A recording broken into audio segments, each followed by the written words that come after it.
U.S. Senator John McCain says that lawmakers will write legislation requiring the United States to send arms to Ukraine if President Barack Obama does not move to provide weapons. McCain led a group of Republican and Democratic senators at a news conference in pressing Obama to send arms to help Ukraine defend itself against Russian-backed militants.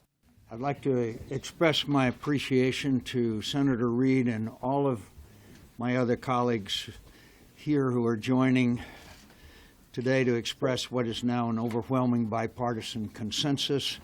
The United States must act with urgency to provide defensive lethal assistance to Ukraine.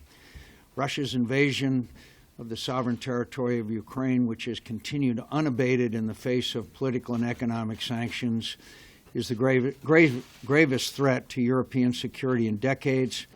The Senate and House of Representatives unanimously passed legislation in December that gave the government the authority to arm Ukraine. Obama signed the measure into law, but it gave him leeway over whether or when to send arms. Lawmakers have intensified their calls for a strong response from Washington to boost Ukraine.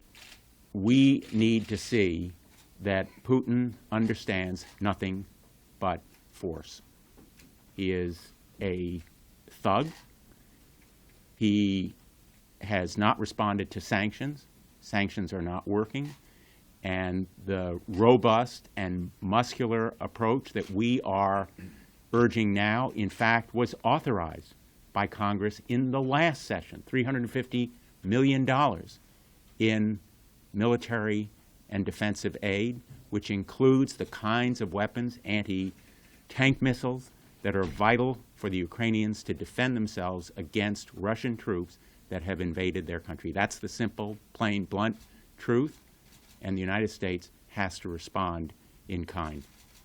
U.S. Secretary of State John Kerry met Ukraine's president and prime minister in Kyiv on Thursday, where he said the White House had not decided whether to provide arms.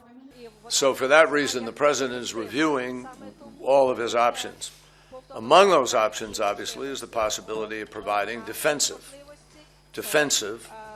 assistance to Ukraine. And those discussions are going on. The president will make his decision, I'm confident, soon, but not before he's had a chance to hear back from myself, from others who are having conversations in Europe at this time, the meetings at the Munich conference. U.S., European, and Russian officials are meeting at a security conference in Munich this weekend to discuss steps toward a new peace plan.